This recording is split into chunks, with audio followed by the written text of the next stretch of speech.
সিলেটে চলছে শেষ মুহূর্তের প্রস্তুতি। মাঠ প্রস্তুত করতে কর্মীদের ব্যস্ততা, সাথে চলমান ক্রিকেটারদের অনুশীলন। ৮ দলের অংশগ্রহণে প্রথমবারের মতো ফ্র্যাঞ্চাইজি লিগের আদলে শুরু হচ্ছে ন্যাশনাল ক্রিকেট লিগ টি-20 টুর্নামেন্ট।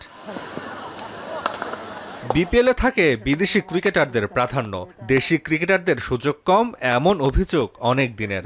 সেদিক বিবেচনায় বিসিবির এমন উদ্যোগের প্রশংসা করেছেন অংশ নেয়া ক্রিকেটাররা।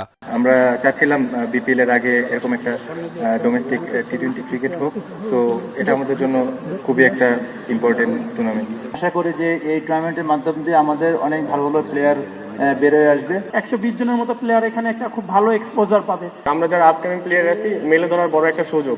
এনসিএল টি-20 আসরের উইকেট নিয়েও আশাবাদী ক্রিকেটার ও টিম ম্যানেজমেন্ট। এছাড়া এমন টুর্নামেন্ট নিয়মিত হবে, এমনটাই চাওয়া তাদের।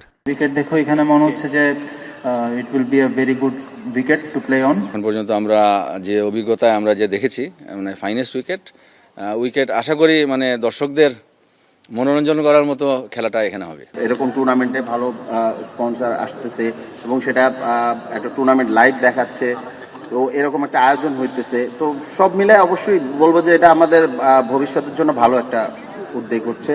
বুধবার ঢাকা ও সিলেট বিভাগের ম্যাচ দিয়ে শুরু হবে এনসিএল টি-20-র প্রথম আসর, যার ফাইনাল হবে 24 ডিসেম্বর।